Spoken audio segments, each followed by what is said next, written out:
दोस्तों कुछ दिन पहले हमारे पास एक फिल्म के टाइटल सॉन्ग का वीडियो आया। अब उसके अंदर जो दृश्य हमने देखे उसे देख के तो हम काफी डर गए, बिकॉज हियर वाज विद्युत जामवाल डूइंग सम डेयर डेविलरी इन अ Mumbai local.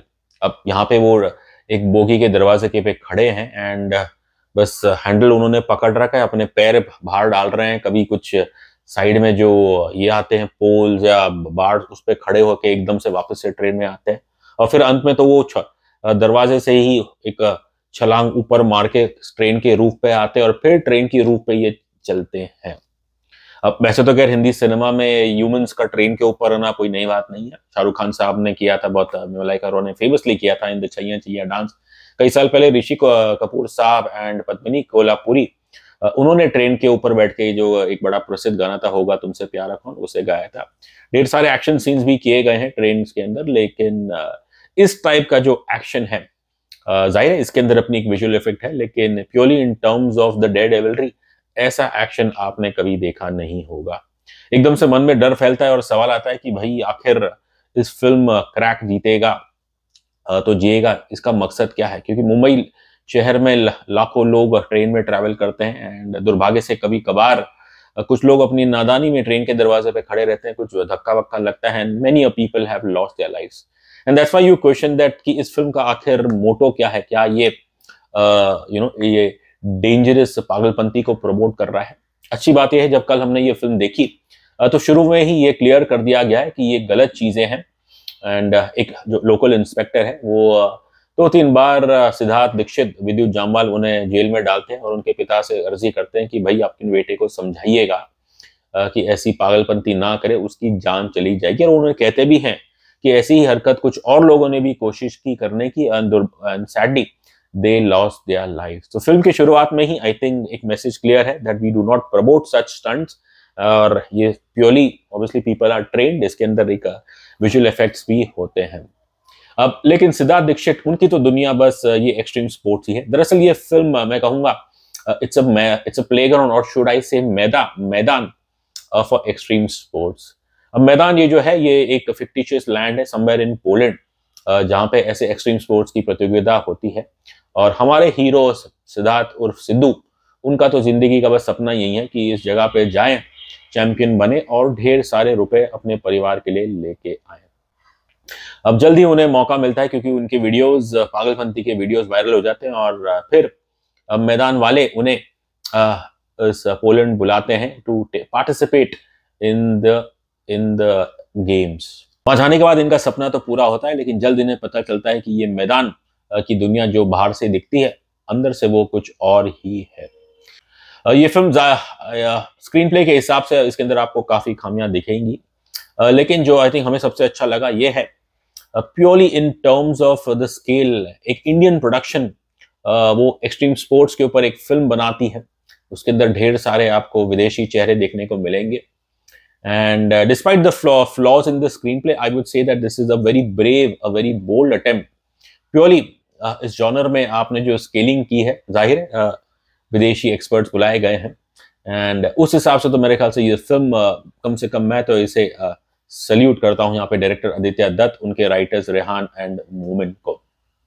Overall screen play काफी आई थिंक इनकंसिस्टेंट है, लेकिन अच्छी बात यह है कि स्टार्ट से एंड तक इस फिल्म के जो एक पिलर है वो है आपके विद्युत जामवाल। अब इनकी कैरेक्टराइजेशन भी देखे, स्टार्ट से एंड तक इनकी जो बोली है, इन्होंने बिल्कुल मुंबई टपोरी भाषा पकड़ी भी है और उसे वो बिल्कुल नहीं छोड़ते हैं। विद्युत जामवाल नॉर्मली अपनी एक्शन के लिए जाने जाते हैं, लेकिन यहाँ पे दाद देनी पड़ेगी, उन्होंने काफी मेहनत की है ना सिर्फ एक्शन पे बल्कि जो उनकी एक्टिंग स्किल्स पे भी आपको काफी इंप्रूवमेंट लगेगा। And by having Mumbai local tapori leading character, ये जाहिर है ये आपकी जो नॉट जस्ट महाराष्ट्र बट ऐसे कैरेक्टर्स को रेस्ट ऑफ इंडिया में भी पसंद किया जाता है। एंड विद्युत जामवाल की परफॉर्मेंस मैं कहूंगा कंसिस्टेंट है, स्टंट्स में तो खैर वो माहिर है ही एंड एक्शन कोरियोग्राफी की बात करूं purely in the terms of design, यहाँ पे आपको काफी इनोवेटिव सीक्वेंसेस देखने को मिलेंगे जो जाहिर है शायद आपने पहले फिल्मों में इतना देखा नहीं होगा।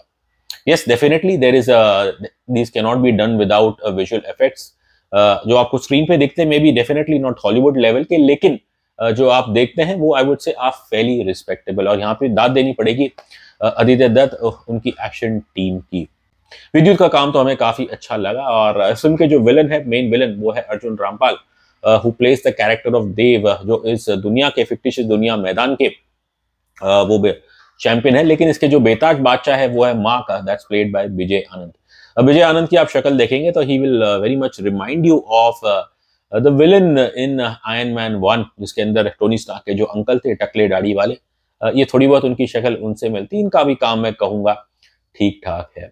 अब वैसे तो ये फिल्म एक ट्रिब्यूट देती है एक्सट्रीम स्पोर्ट्स को, I would say an Indian tribute, लेकिन साथ ही साथ इसके अंदर अगर आप ध्यान से नोटिस करें, स्पेशली जो इसके अंदर न्यूक्लियर का एलिमेंट का जिक्र किया गया, तो कहीं ना कहीं एक पॉलिटिकल सटल मैसेज भी है to the aggressor in the neighbouring region. People know कि हम यहाँ किसकी बात कर रहे हैं। विद्युत का काम अच्छा है। अर्जुन रामपाल नॉर्मली कंसिस्टेंसी के लिए वो स्ट्रगल करते हैं अपने करियर में, और यहाँ पे कहूंगा he done a fair job.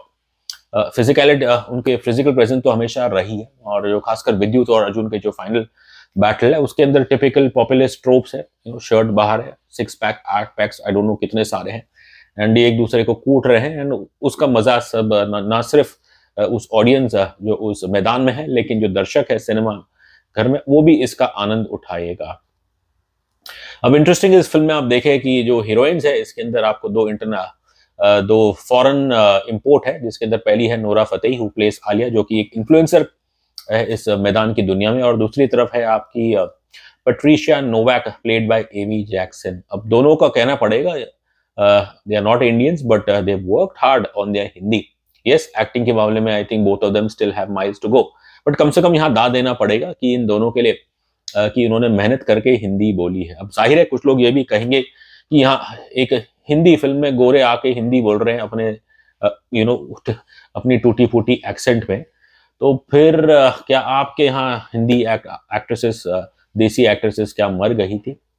Yes, I think this is something which will divide opinions, लेकिन मेरा ऐसा मानना है कि यदि अगर आप इन्हीं सब कैरेक्टर्स से, जो भी इंटरनेशनल आर्टिस्ट है इस फिल्म के अंदर, उन सबसे आप उनकी भाषा में आप बुलाते, तो क्या वो आपकी देसी ऑडियंस, ये तो इंडियन फिल्म है, आपकी टारगेट ऑडियंस तो देसी ही है, तो क्या वो उन्हें अपील करती? ये हमेशा मेरे ख्याल से एक डबल एज सोर्ड रहता है। और अच्छी बात यह है, खासकर जब देव बात करते हैं कंटेस्टेंट से, तो जितने भी कंटेस्टेंट हैं उनके कान में एक ईयरफोन है, और जो देव की जो बोल रहे हैं उसे उनकी अपनी अपनी इंडिविजुअल भाषा में उन्हें वो ट्रांसलेट होकर सुनाई दे रहा है।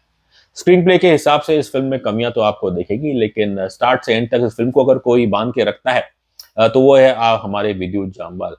काफी मैं कहूंगा अच्छी परफॉर्मेंस है। बस हाँ, एक चीज पे आप सवाल करते हैं कि एक इंसान जो गरीब, शुरू में तो लग रहा है गरीब है, लेकिन जो इनका घर है सिद्धार्थ दीक्षित का, वो काफी वो तो बंगलो टाइप है, छोटा सा बंगलो टाइप है। ओवरऑल ये फिल्म मैं कहूंगा कि लॉजिक के हिसाब से कुछ चीजों का ध्यान रखा गया है। Creativity in terms of screenplay, performances, characterization, इसके ऊपर लोगों की अपनी अपनी राय रहेगी, लेकिन जो इसका मेन एंटरटेनमेंट फैक्टर है वो है इसकी एक्शन, और उसके अंदर यहाँ दाद देनी पड़ेगी डायरेक्टर आदित्य दत्त, उनकी एक्शन कोरियोग्राफी टीम की। काफी कुछ आपको यहाँ अनोखे एक्शन सीन देखने को मिलेंगे। फिल्म का जो बैकग्राउंड म्यूजिक है वो बहुत ही शानदार है, खासकर जो एक्शन सीन्स है और जो उसके अंदर रैप सॉन्ग्स है वो भी आपको डेफिनेटली अच्छे लगेंगे। ये film obviously far from perfect है, ये अच्छी और हो सकती थी, बट फिर भी हम वही कहेंगे that director Aditya Dutt and his team deserve our respect for having the courage to make an Indian film on extreme sport, उसे इंटरनेशनल जगह पे लेके जाना, and in terms of scaling ये काफी मेरे ख्याल से अच्छी है। रही बात रेटिंग की, वैसे तो हम इस फिल्म को देने वाले थे सिर्फ 2 star, but purely because of this brave attempt I think crack जीतेगा तो जिएगा डिजर्व्स अनदर हाफ स्टार, तो इसलिए हम इस फिल्म को देते हैं 5 में से 2.5 स्टार्स।